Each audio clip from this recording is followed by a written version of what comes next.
एक गोष्ट अशी आहे की माझ्या माहितीप्रमाणे 12 लोकांचं आकडा मला जो प्राप्त झाला आहे आतापर्यंत तो 12चा होता. कदाचित काही लोक 2च लोक सिरियस होती, त्याच्यापैकी एकाला काय झालं असेल तर मला कळणार नाही. परंतु एक गोष्ट आपण लक्षात घेतली पाहिजे की आपण विचारलेलं आहे की उपचार सुरू असलेले पेशंट किती आहेत, तर उपचार सुरू असलेले पेशंट एकंदर 18 आहेत आणि डिस्चार्ज झालेले पेशंट 25 आहेत. जे लोक ज्या प्रकारे मागण्या करतायत अशा तऱ्हेचं राजकारण आतापर्यंत महाराष्ट्रामध्ये कधीच घडलेलं नाही. एक गोष्ट लक्षात घेतली पाहिजे की ही जी उष्णतेची लाट आली ती उष्णतेची लाट पश्चिम बंगालपासून थेट गोव्यापर्यंत उष्णतेची लाट आली आणि ती अचानक आलेली होती आणि त्याच्यामुळे पश्चिम बंगालसारख्या राज्यामध्ये मुलांना सुट्ट्यासुद्धा जाहीर करायला लागली, एवढी तिथं ती तीव्र होती. आता दुसरा प्रश्न असा उभा राहिला, लंबा होमिओपॅथी ही एकमेव औषध प्रणाली आहे जिचे कोणतेही साईड इफेक्ट्स तुम्हाला जाणवणार नाही. लंबा होमिओपॅथी आरोग्य संजीवनी. की काही लोक म्हणतात की तुम्हाला जो कार्यक्रम तुम्ही आयोजित केला हा तुम्ही येणाऱ्या नेत्यांच्या सोयीप्रमाणे कार्यक्रम आयोजित केला, ही 100% असत्य आहे. जे श्रीसेवक या कार्यक्रमाला येणार होते त्यांची आग्रहाची मागणी होती की हा कार्यक्रम दुपारचाच घ्यावा आणि त्याच्यामागे त्यांची संयुक्तिक अशी कारणं होती. त्यांचं म्हणणं असं होतं की आपण आपल्याला रात्रीपर्यंत पुन्हा घरी पोचायला लागतं आणि तुम्ही एक दुसरं लक्षात घेतलं पाहिजे की याच्या मागची जी भावना होती ही मागची भावना अत्यंत श्रीसेवकांची सुद्धा उदात्त होती. कारण त्याच्या आदल्या दिवशी रात्री मी ज्यावेळेला 2 वाजता तयारी बघण्यासाठी गेलेलो होतो मैदानावर, त्यावेळेलासुद्धा जवळजवळ 2-1 लाख लोक ही रात्रीच तिथं पोचलेली होती आणि सकाळपर्यंत ती मैदानात बसून होती. ही एक भावना असते लोकांची आणि त्या भावनेच्या पोटी जरी आम्ही संध्याकाळचा कार्यक्रम ठेवला असता कदाचित म्हणजे ॲग्री केलं असतं तरी ते दिवसभर मला ॲज इट इज त्यांनी सांगितलं होतं की आम्ही लवकर येणार आणि आम्ही बसणार, कारण आम्हालासुद्धा तो कार्यक्रम आमच्या दृष्टीने भावनेच्या दृष्टीने महत्त्वाचा आहे.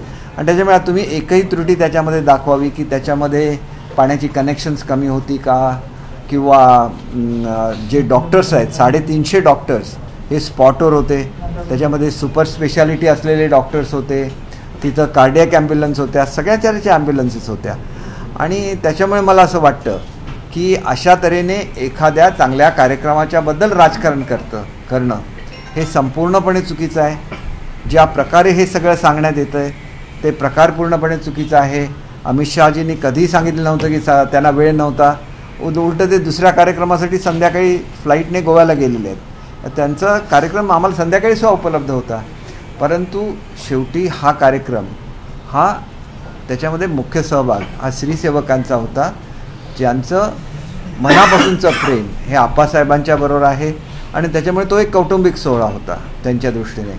आणि त्याच्यामुळे मला असं वाटतं की स्वतः आप्पासाहेबांनी सुद्धा या संदर्भात आवाहन केलेलं आहे आणि त्यांनी आवाहन केलं असतानासुद्धा जे लोक याच्यातून राजकारण करण्याचा प्रयत्न करतात ते संपूर्णपणे चुकीचं आहे. अशा तऱ्हेचं राजकारण अशा कार्यक्रमामध्ये होता कामा नये. आप्पासाहेब हा महाराष्ट्राचा अभिमान आहे, ते एक सर्वांचं श्रद्धास्थान आहे आणि त्याच्यामुळे त्यांनी केलेल्या कामाच्या संदर्भात जी एक आत्मीयता, श्रीसेवकांमध्ये तर आत्मीयता असते, परंतु ज्या पद्धतीने त्यांचे श्रीसेवक काम करतात त्याच्याबद्दलची आत्मीयता ही संपूर्ण महाराष्ट्राच्या जनतेच्या मनामध्ये आहे. आणि त्याच्यामुळे नाहीतर कुठल्याही कार्यक्रमाला 23-24 लाख लोक एकत्र जमत नाहीत.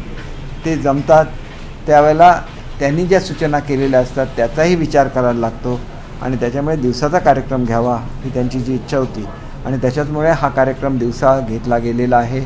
जे कोणी राजकीय आरोप करतात की येणाऱ्या प्रमुख पाहुण्यांना वेळ नव्हता म्हणून कार्यक्रम सकाळच्या वेळेला ठेवला, ही 100% चुकीची बाब आहे. हे मी अगदी ठामपणे आपल्याला सांगतो. पण केसरकर साहेब, तुम्ही ज्या पद्धतीने सांगतात की सगळी सोय होती मात्र पाण्याची सोय कुठेतरी कमी पडली असं आहे, कारण की ज्या पद्धतीने हा सगळा मृत्यूचा दर आहे तो पाणी मिळालं नाही असे देखील श्रीसेवकांची देखील आतून जे बोलत आहेत, कारण की स्पष्टपणे श्रीसेवक कोणी समोर येत नाहीत बोलण्यासाठी, मात्र पाणी कमी पडलं कारण की उष्णता जास्त होती, वेळ खूपच दुपारची होती त्यामुळे, कारण की टेम्परेचर 42 डिग्री होतं. तुम्ही स्टेजवरून सगळेजण सांगत होतात की टेम्परेचर 42 डिग्रीपर्यंत. एक गोष्ट अशी की आपण सांगता ते मी माहिती चेक केली, याच्यामध्ये 2300 पाण्याच्या नळ दिलेले होते, 2300 पाण्याचे नळ दिलेले होते, 7 किलोमीटरची लाईन त्याच्यासाठी टाकलेली होती आणि टॉयलेट्ससुद्धा 350 टॉयलेट्स त्या ठिकाणी दिलेल्या होत्या. एकंदर त्या ठिकाणी 350 डॉक्टर होते आणि त्याच्यापैकी 80 सुपर स्पेशालिस्ट होते. फार्मसिस्ट 150 होत्या, नर्सेस 150 होत्या, मदतनीस 600 होते आणि त्याच्यामुळे ORSच्या ज्या किट होत्या त्यातसुद्धा 2,50,000 ORC त्याच्या किट्सवर ठेवलेल्या होत्या. म्हणजे सरकारकडून कुठलीही याबाबत असं काही लोकांनी असं म्हटलेलं आहे की सरकार बेफिकीर वगैरे होतं, असं बिलकुल नाही आहे. आणि तुम्ही मला एकही इन्सिडन्स दाखवावा की मुंबईमध्ये सनस्ट्रोक झालेला. कारण मुळातच आपली जी हवा आहे या हवेमध्ये दमटपणा असतो आणि त्याच्यामुळे सनस्ट्रोक होत नाही.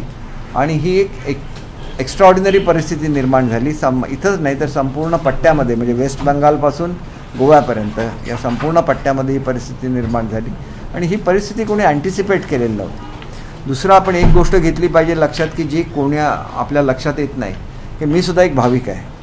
ज्यावेळेला मी एखाद्या देवळामध्ये जातो किंवा मला ज्यावेळेला माझ्या देवाचं दर्शन घ्यायचं असेल आणि त्याला मला थोडंसं जर विकनेस वाटायला लागला किंवा इतर काहीतरी अडचणी आल्या तर मी काय म्हणतो की मी माझ्या देवाचं दर्शन घेतो आणि नंतर जातो. कारण आपल्याला माहिती असं की आपल्याला बरं वाटत नसेल तर मला हॉस्पिटलमध्ये घेऊन जाणार. आणि ही जी भावना आपल्यामध्ये असते त्यामुळे अगदी टोकाचं बेशुद्ध होईपर्यंत लोक ते सहन करत राहतात. ही जी आपली सहनशीलता असते ही अनेक वेळेला आपल्याला मारक ठरते, ही वस्तुस्थिती आहे. आणि त्याच्यामुळे एक गोष्ट लक्षात आली पाहिजे की कोणाचीही कंप्लेंट आली नाही जोपर्यंत कार्यक्रम संपलेला नव्हता. आणि त्याच्यामुळे एक मनुष्य असं मनाचे, म्हणजे ही माझी स्वतःची भावना अशीच असते.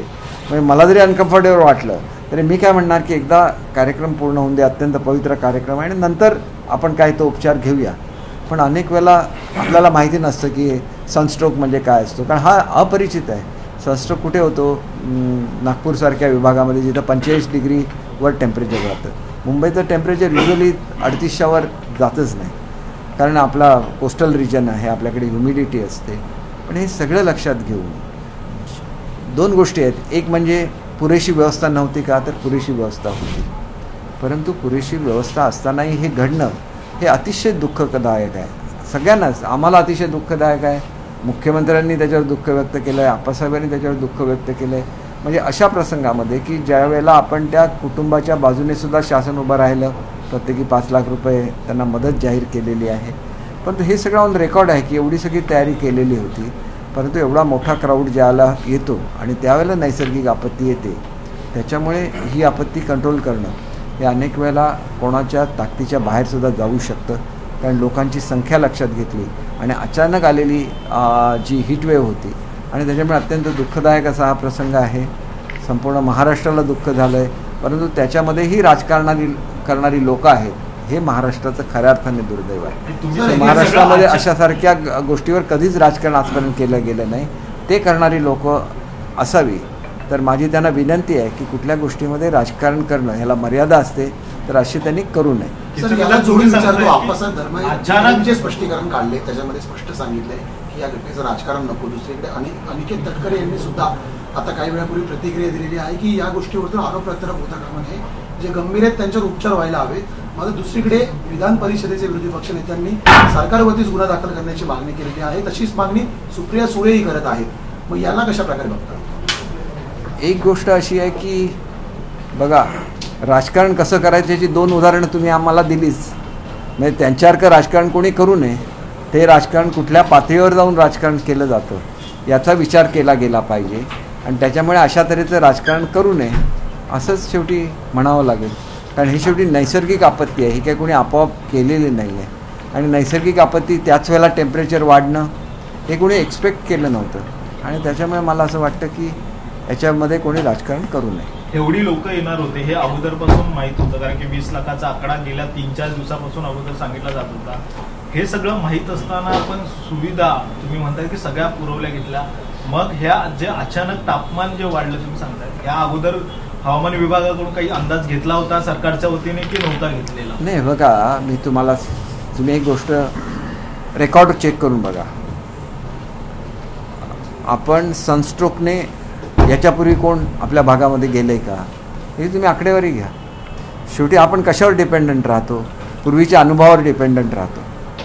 आता पुढच्या काळामध्ये आम्हालासुद्धा अनुभव आला की ह्या भागामध्ये सुद्धा सनस्ट्रोक येऊ शकतो.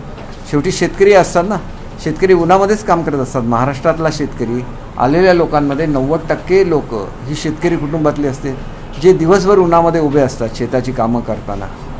अशा परिस्थितीमध्ये असा सनस्ट्रोक ह्या भागामध्ये येणं ही पहिलीच घटना आहे. आतापर्यंत कधीच घडलेलं नाही आहे. सनस्ट्रोक निश्चितपणे येतात ज्या ठिकाणी 45 डिग्रीच्या आसपास जातं तिथल्या लोकांची तयारीच असते की त्यांच्याकडे समजा नागपूरसारख्या भागामध्ये कांदा स्वतःबरोबर नेला जातो किंवा ओली जी फडकी असतात ती डोक्याभोवती बांधली जातात. तर हे तिथं सनस्ट्रोक होतात म्हणून त्यांना काय प्रकार करायचे माहिती आहे. सनस्ट्रोक हा आपल्याकडच्या लोकांना म्हणजे विशेषतः कोकणपट्टीतल्या ह्याच्यामध्ये मॅक्झिमम लोकं कुठली होती, सिंधुदुर्गपासून पालघरपर्यंतची लोकं सगळ्यात जास्त होती आणि त्याच्यानंतर इतर भागातली होती. आणि त्याच्यामुळे एक गोष्ट किंवा पुण्याच्या जवळपासची होती लोकं. हा मेन एरिया आहे जिथं मोठ्या प्रमाणामध्ये श्रीभक्त आहेत. आणि त्याच्यामुळे असं आहे की हा एक पवित्र कार्यक्रम होता. करत असताना अचानक उष्णतेची लाट जी तयार झाली, ती उष्णतेची लाट कधीच ह्या भागामध्ये पूर्वी आलेली नाही आहे. आली असती तर आम्ही निश्चित माहिती घेतली असती. नाही, मुळात हा कार्यक्रम जो आहे राज्य शासनाचा महाराष्ट्र भूषण पुरस्कार याची मुख्यत्वे जबाबदारी आहे ती सांस्कृतिक विभागाची. मग अशा वेळेला प्रश्न असा एक निर्माण होतो की सांस्कृतिक विभागाला याच्यामध्ये विश्वासात घेतलं गेलं की नाही, का सांस्कृतिक विभागाच्या अधिकाऱ्यांनी जाणून बुजून हात झटकले. जर हात झटकले असतील तर त्यांच्यावर कुठली कारवाई होणार का? नाही, बघा, सांस्कृतिक विभागाचा जरी कार्यक्रम असला तरी महाराष्ट्र भूषण हा महाराष्ट्राचा कार्यक्रम असतो आणि नेहमी महाराष्ट्र भूषण ज्याला दिला जातो त्याला मुख्यमंत्री उपमुख्यमंत्री त्याला उपस्थित असतात. आणि त्याच्यामुळे संपूर्ण महाराष्ट्र शासनाचा हा कार्यक्रम आहे आणि त्याच्यामुळे कुठल्याही डिपार्टमेंटवर याच्याबद्दल दोषारोप करण्यामध्ये काही अर्थ नाही आहे. घडलेली घटना ही 100% मी आपल्याला सांगतो की पूर्वीच्या काळामध्ये एकही सनस्ट्रोक हा कोकण किनारपट्ट्यामध्ये झालेला नाही आहे. त्यामुळे कोकण किनारपट्टीमध्ये अशा तऱ्हेच्या हीट वेव्ज या येत नाही. तर आपल्याकडे 32-34 डिग्रीच्या वर टेम्परेचर गेलं की आपल्याकडे आंबे गळायला सुरुवात होतात.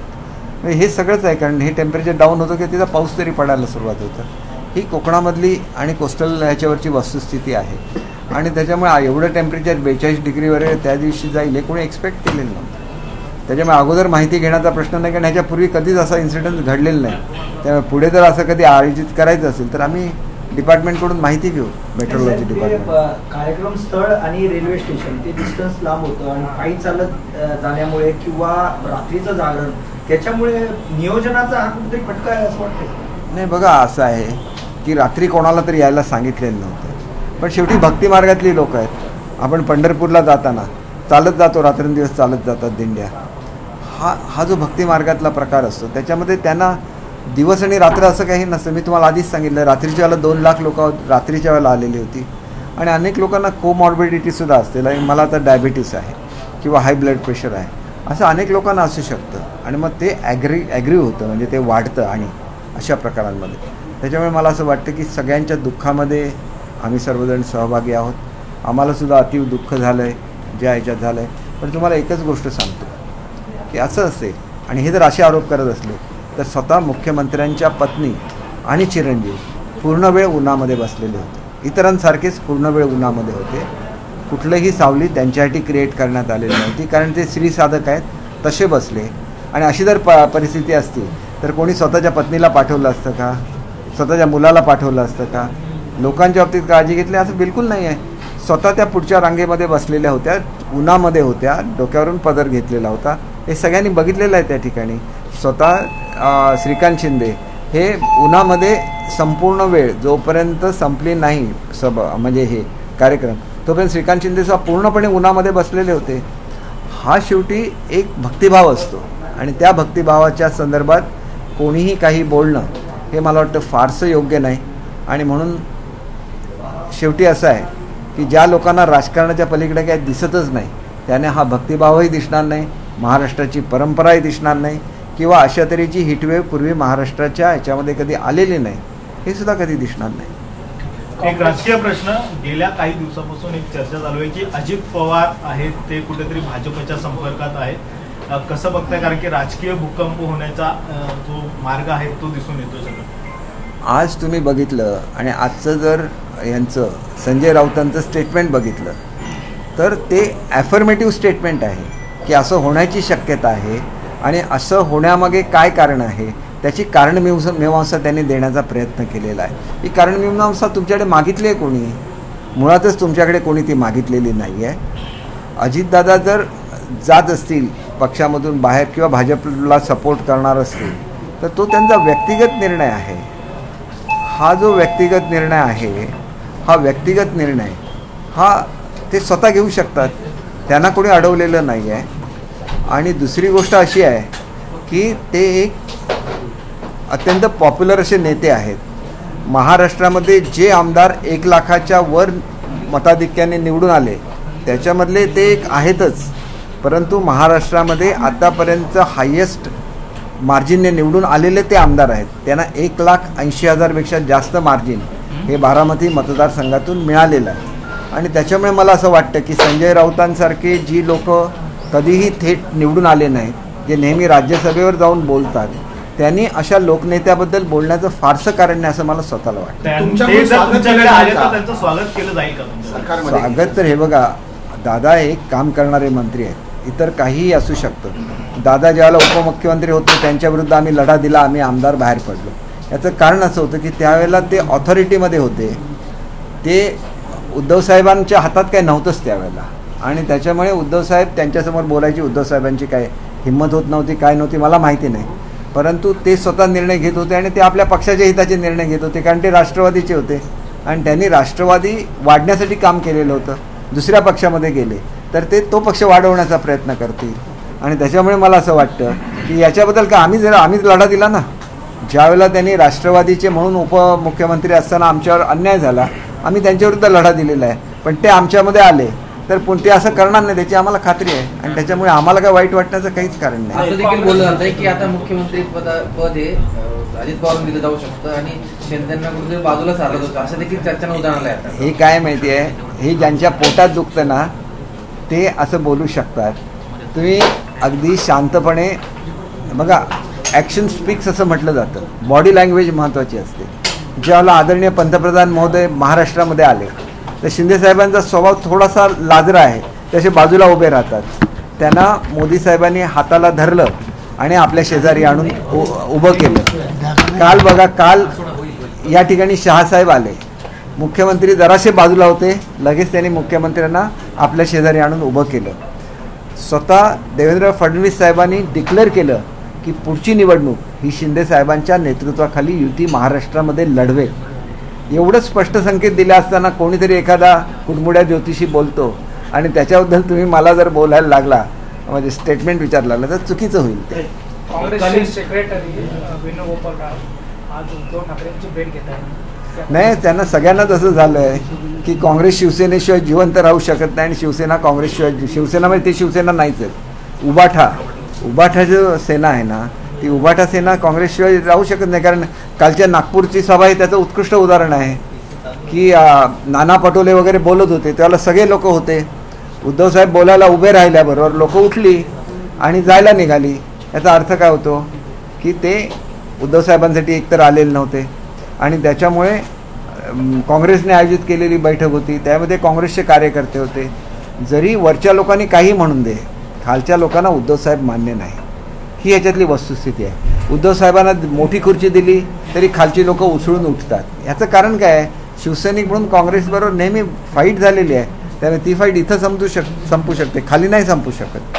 उद्धव ठाकरे मुख्यमंत्री असताना मुंबई महानगरपालिकेची जी प्रभाग रचना होती ती त्यांनी 227 वरून 236 नेली होती. त्या विरोधात ठाकरे आता त्याच्यानंतर मग शिंदे फडणवीस सरकार आलं, मग त्याने तो निर्णय तो रद्द केला.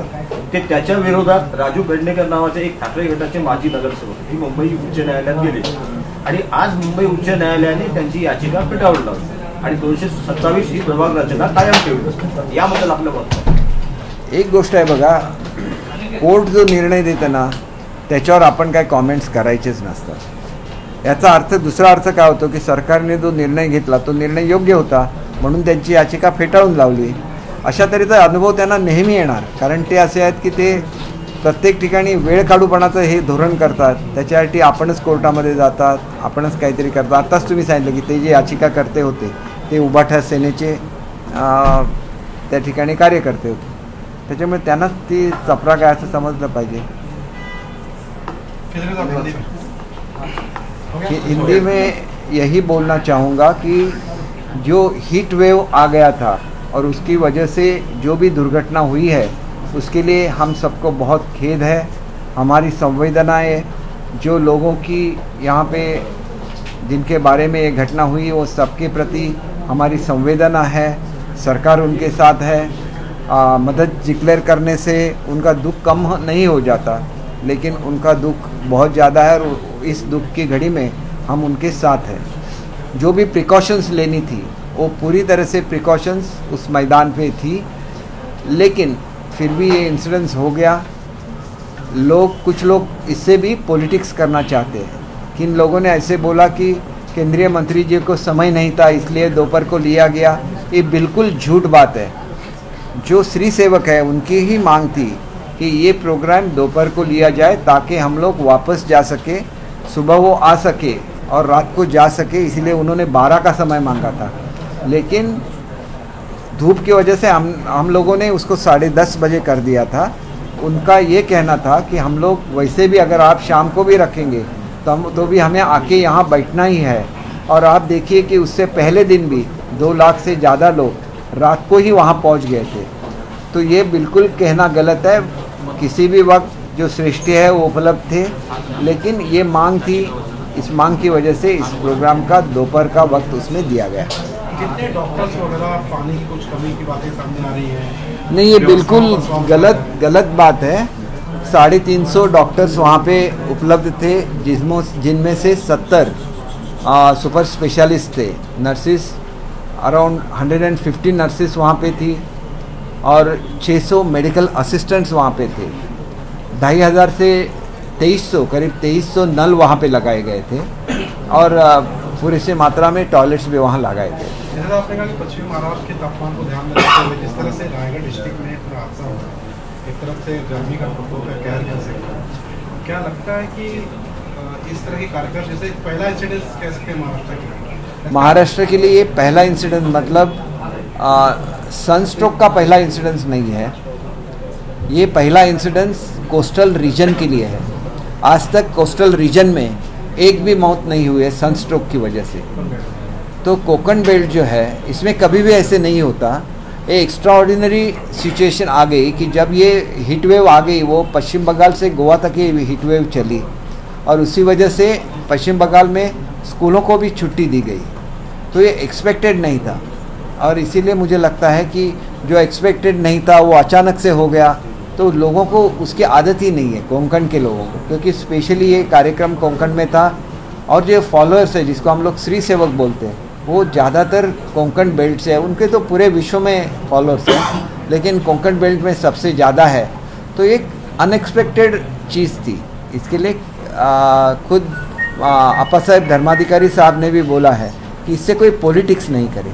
जो लोग हमेशा पीटी पॉलिटिक्स के बारे में सोचते हैं वही ऐसा करते हैं, नहीं तो लोग जिनकी आज जो अपने साथ नहीं रहे उनके बारे में ऐसी चीज़ें लोग नहीं बोलते.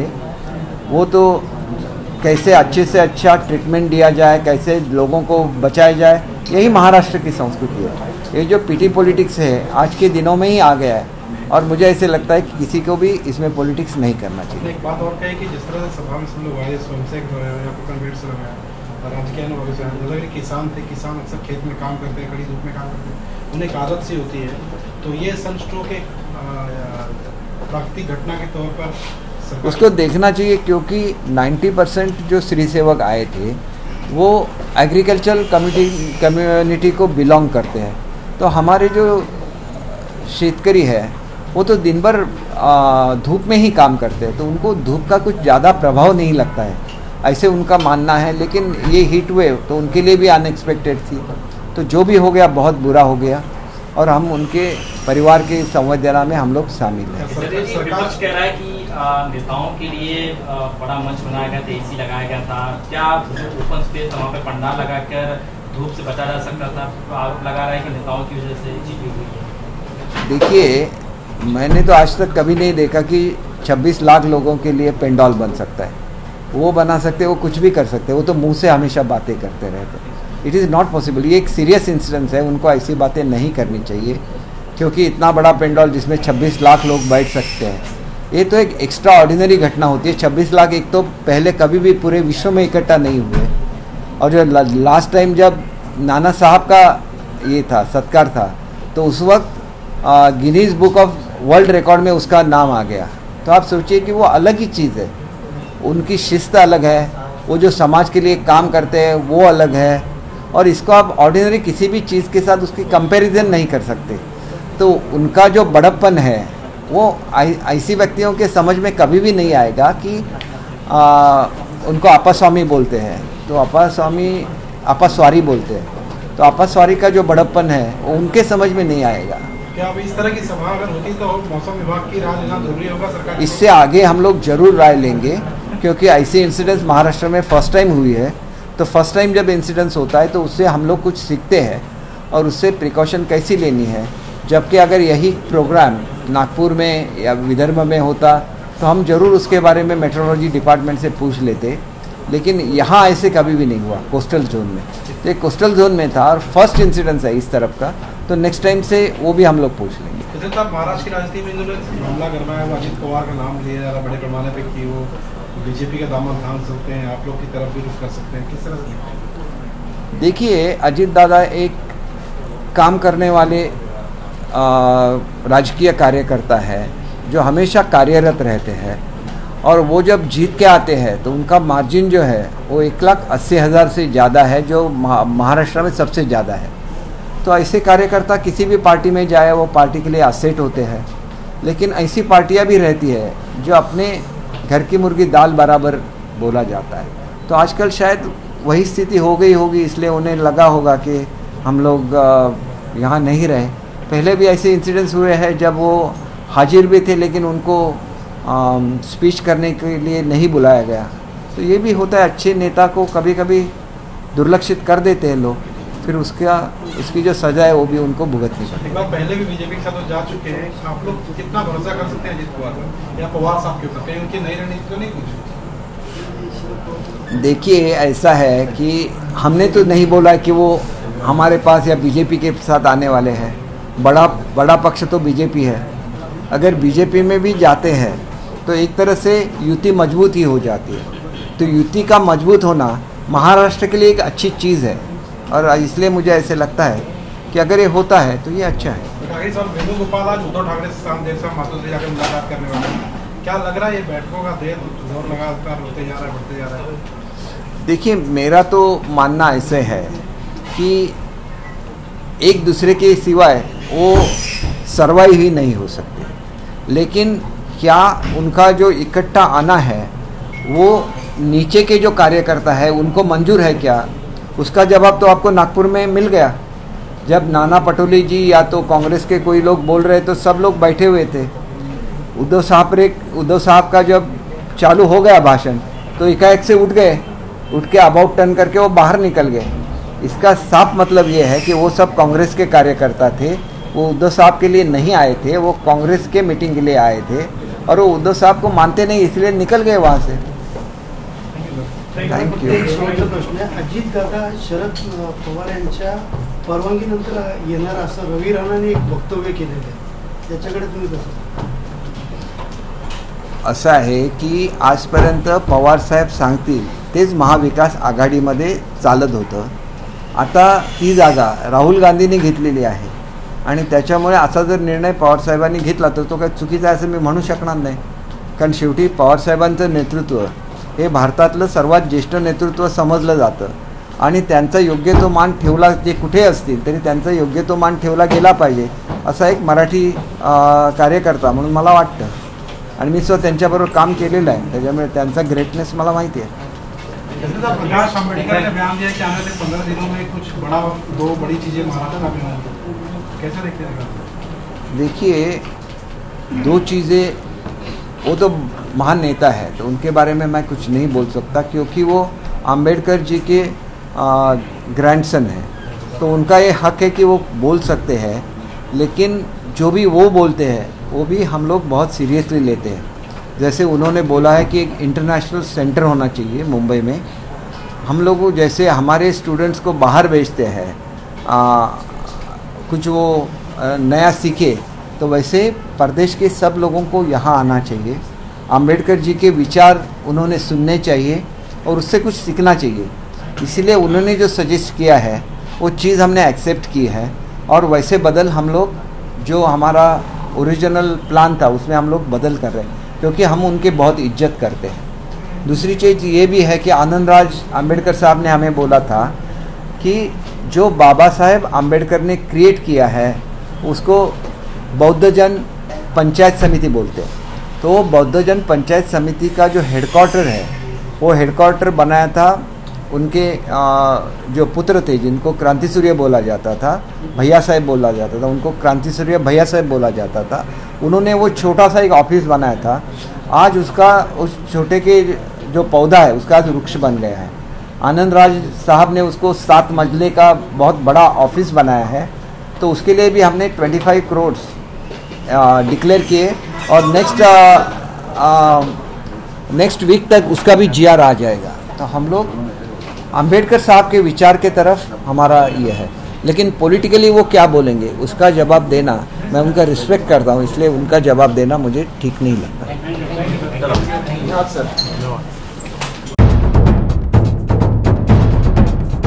सह्याद्रीची उंची म्हणजे